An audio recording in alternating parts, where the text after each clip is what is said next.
자 보자. 좀 훌쩍거릴 거예요. 미안해요.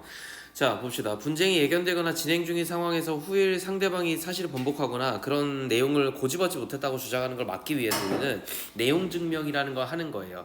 이게 지금 지문에서 이렇게 쭉 보면은 내용 증명과 관련된 내용이긴 한 것 같아. 이해되지? 그러니까 쭉 보면 내용 증명 말고 다른 거 없어. 우리가 분쟁을 조정할 때 내용 증명 말고도 되게 여러 방식이 있거든. 이해됐지? 뭐 극단적인 방법으로는 바로 소송으로 가도 돼요. 알겠지? 근데 그 전에 내용 증명은 뭐냐면은 야 내가 너한테 이거 했어. 너 이거 한 거야? 라고 명확하게 본인들의 서로 한 일, 사실관계를 갖다 확인하는 작업이야. 이해되니? 그래서 내용 증명을 보낸다는 건 어떤 의미냐면 야 내가 너하고 법적으로 소송을 갈 것 같아서 확실하게 요 정도로 정리해 놓을게. 너 이렇게 한 거다. 우리가 이렇게 한 거야. 우리 그래서 너네한테 이거 고지했어. 불편하다고 얘기했어. 컴플레인 했어. 라고 법적으로 인정받는 문서야. 무슨 얘기냐면 내용 증명을 보낸다는 건 뭐냐면은 한번 싸워보겠다는 거예요. 이해됐죠? 함부로 하면 안 된다. 알겠지? 쌤이 옛날에 누가 나한테 이제 막 소송 건다 어쩌고저쩌고 해서 그럼 제가 내용 증명 보낼게요 이렇게 얘기했거든. 그 이제 되게 어렸을 때 얘기야. 어렸을 때 이제 막 나도 화가 나가지고 내용 증명 보낼게요 그러면은 뭐 대응하시죠. 내 잘못이 아니었어 사실상. 내 잘못이 아니었는데 그렇게 얘기했는데 그 사람이 그거에 너무 화가 나가지고 야 그럼 소송해보자. 왜 막 이렇게 거의 이제 나자빠졌거든. 나자빠져서 내가 내 입장에서는 이제 돈을 받아야 되는 입장이었어 우리 회사에서. 그래서 돈을 받아야 되는 입장이어서 이제 수장님이 가서 아 우리 직원이 좀 화가 나서 그런 것 같은데 그지? 그러면 이제 그냥 좋게 하시죠 해가지고 뭐 합의를 하는데 되게 오래 걸리셨거든. 그러니까 저 말이 약간 발작 버튼 같은 거야. 알겠지? 함부로 쓰면 안 된다. 알겠지? 어쨌든 네, 내용 증명에 대해서 안 좋은 추억이 있어요. 어쨌든 계속 보면 이 전체 지문은 내용 증명만 얘기하는 거기 때문에 이걸 네모를 쳐도 돼요. 내가 무슨 얘기하고 싶냐면 법적으로 여러 가지 방식이 있지만 내용 증명만 얘기하는 거를 내가 확인했기 때문에 네모를 친 거야. 동그라미 쳐도 돼. 상관없어. 위계 때문에 그런 거예요. 자, 내용 증명이라는 건 누가 언제 누구에게 어떤 내용의 문서를 보냈다는 사실을 우체국에서 공적으로 증명해주는 특수한 우편 제도예요. 자, 어디서 해주는 거냐면 우체국에서 해주는 거예요. 이거 시험 문제 나올 수 있겠지. 법원에서 아니에요. 이해되죠? 법원이 아니야. 우체국에서 해주는 거야. 우체국에서 공적으로 증명을 해주는 특수한 우편 제도래요. 공적으로 증명해주는 특수 우편. 이를 활용하면 향후의 법적 분쟁의 소지를 줄일 수가 있어요. 자, 나 너네한테 보냈다 이렇게 하는 거기 때문에 그래. 알겠지? 법적으로 인정받는 거라서. 자, 내용 증명이라는 것은 개인 간의 채무 관리 관계나 권리 의무들을 더욱더 명확하게 할 필요가 있을 때 주로 의무된대요. 자, 중요한 거는 뭐냐면은 채권 채무 관계나 권리 의무 같은 거에 쓰이는 거야. 자, 예를 들어서 방문판을 통해 충동적으로 구입한 화장품, 건강식품 등 구매 계약을 철회 기간 내에 취소하고 싶을 때 사용할 수 있어요. 특히 판매자와 연락이 되지 않는 등의 사유 같은 것들, 이런 것들도 계약을 철회할 수 있는 기간 내에 철회가 불가능한 경우에도 사용한다. 자, 판매자와 연락이 되지 않지만 내가 뭐 하고 싶어? 계약을 철회할 수 있는 기간이야. 그러면 철회할 거잖아, 그지? 그럴 때는 이제 내용 증명을 쓸 수 있다는 거예요. 자, 내용 증명에는 다른 우편물과 달리 우체국에 같은 내용의 문서를 세부 제출해야 돼요. 자, 이건 왜 그런 거냐면 이게 공적인 의미를 가지는 거잖아. 그렇기 때문에 누가 가져야 되냐면 반드시 우체국이 소지하고 있어야 돼. 이해돼? 그래서 내용 증명을 보내면 이게 되게 재밌게도 한 분은 우리 집으로 와요. 그래서 한 분 나한테 오고 한 분 저쪽 집으로 가고 다른 한 부가 우체국으로 가서 3자가 이해하는 거야. 이해됐지? 항상 법적으로 공적으로 뭘 받는다는 거는 제3자가 꼭 낄 건데 그 제3자가 정부 기관인 거예요. 이해됐죠? 우체국은 우정국이라서 이제 정부 기관이니까 이게 가능한 거야. 자, 각각 동일한 내용의 문서를 소지하기 위함이래. 그 결과 발신인이 작성한 어떤 내용의 문서가 언제 누구에게 발송되었는지를 누가 증명할 수 있는 거냐? 우체국장이 증명해 주는 거죠. 우체국장이 증명할 수 있다. 요런 거 이제 장난칠 수 있으니까 기억해 두시고. 자, 그러나 이것이 문서의 내용이 맞다까지 증명하는 것은 아니야. 자, 물결치고 별표 2개 치자. 시험 문제 이런 게 나오겠지, 그지? 이거는 공식적인 문서니까 문서 내용이 맞다 이러면 틀린 거예요. 알겠죠? 내용 증명은 그냥 내가 예를 들어서 시우는 게이야 라고 내용 증명 보내도 돼. 뭔 말인지 알아요? 내용과 상관없어요. 알겠죠? 내용의 참과 트루와 상관없어. 그냥 내가 보내면 되는 거야. 그걸 보내면 시우 입장에서 뭘 해야 돼요? 받고 오케이 하면 인정하는 꼴이 돼. 알겠지? 그러니까 너도 뭘 해야 돼? 내용 증명을 나한테 따로 보내야지. 난 게이가 아니야. 닥쳐 병신아. 이렇게 쓰면 돼. 알겠지? 써서 보내면 이제 우체국장 입장에서는 내가 게이라고 제일 주장해버렸네? 근데 제가 게이가 아니래. 그러면 이거에 대해 가지고 서로 사실 공방이 있는 관계인가 보다가 증명이 되는 거야. 내가 시비를 걸고 저 아이가 그 시비에 대해서 반박을 했잖아. 맞잖아. 그러니까 이게 공적으로 증명된 거야. 우리는 현재 시우의 성 정체성에 대해서 서로 분쟁 중인 사항인 거야. 이해됐지? 이걸 증명하기만 하면 돼. 근데 만약에 내가 이걸 받고 아무 대응 안 했다 어떻게 되는 거야? 나 인정하는 꼴이 돼요. 이게 그리고 시효가 있어. 법적으로. 그래서 내가 그 시효 안에 반박을 안 하면 내가 인정하는 꼴이 되기 때문에 나중에 내가 제 개의예요. 법정에서 이렇게 얘기하면은 이게 인정하는 꼴이 돼버려. 이게 되게 무서운 제도예요. 알겠죠? 그래서 이거를 주로 어디에 많이 쓰냐면 사실 여러분들 입장에서는 채권 채무할 때 아마 쓰게 될 거야. 돈을 빌려줬는데 돈을 못 받았어? 무조건 이거 보내야 돼. 등신처럼 뭐 하면 안 되냐면 아씨 왜 내 돈 줘 전화하고 이럴 필요가 없어요. 됐죠? 물론 전화한 기록들도 있어야 돼. 전화한 기록들도 있고 너가 노력을 했다는 게 있어야 돼. 내용 증명이라는 건 법적 단계로 가는 거기 때문에 그 전에 우리가 합의할 수 있는 충분한 노력을 했음을 증명해야 되거든. 뭐 전화도 하고 문자도 하고 주기적으로 하다가 이제 최후 통첩을 해야지. 최후 통첩이 있어 나름.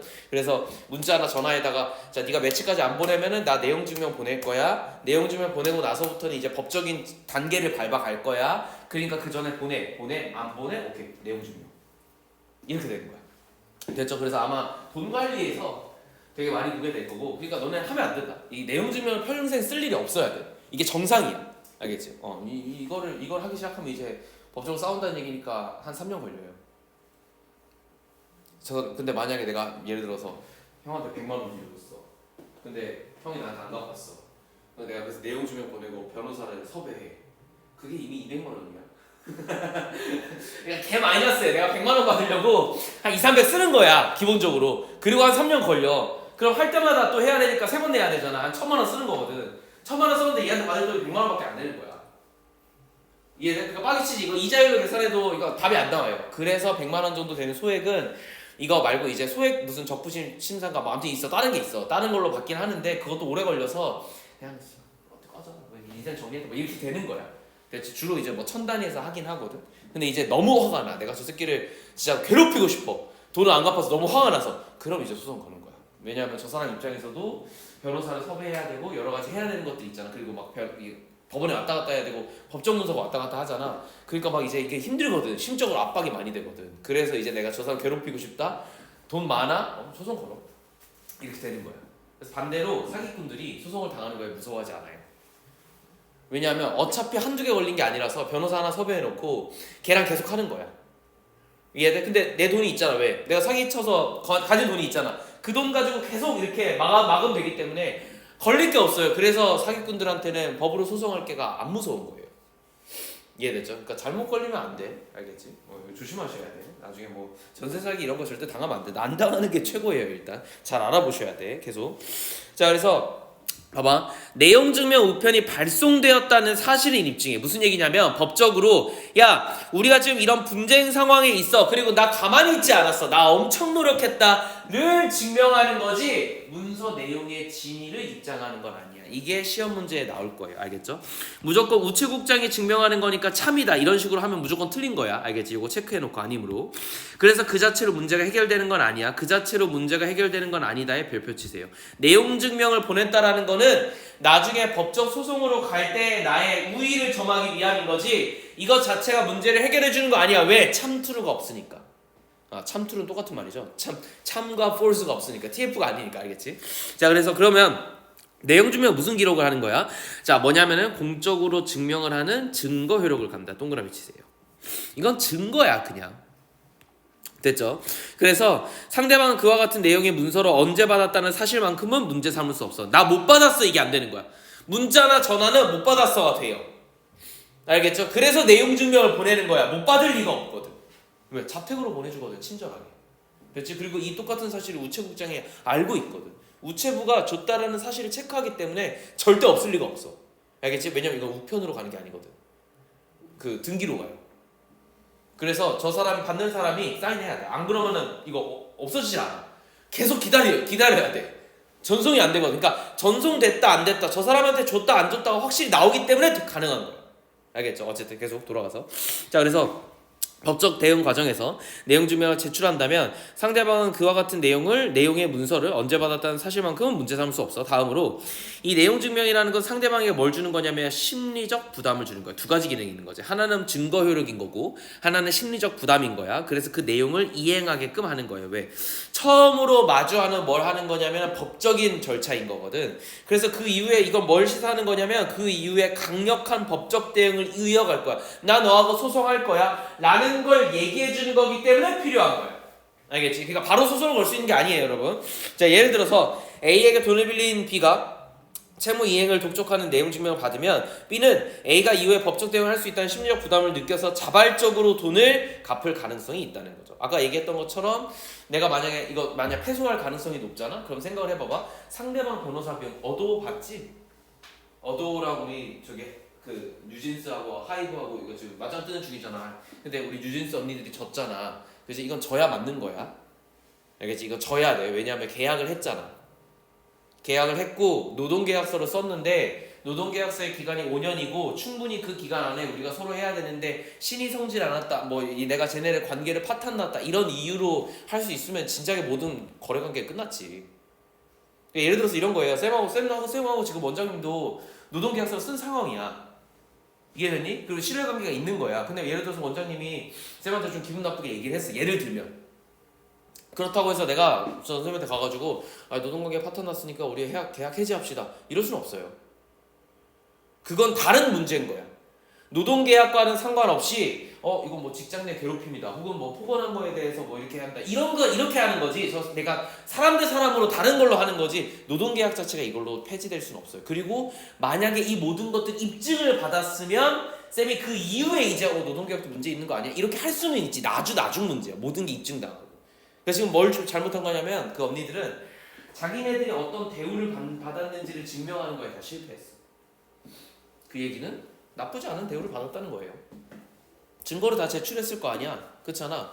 근데 그게 뭐 예를 들어서 뭐 이게 입증이 될 수 있는지 없는지 모르겠지만 만약에 그게 진짜로 시급했으면 녹음을 했거나 뭘 했겠지. 그런 자료들이 분명히 있었을 거 아니야. 근데 그걸 제출했음에도 불구하고 법원에 인정하지 않았다? 그거는 별 부당한 대우를 받지 않았다는 거야. 우리가 살면서 통상적으로 받을 수 있는 대우를 받았다는 거예요. 그 이상은. 그러니까 파탄이 안 났다는 거예요. 이해되지?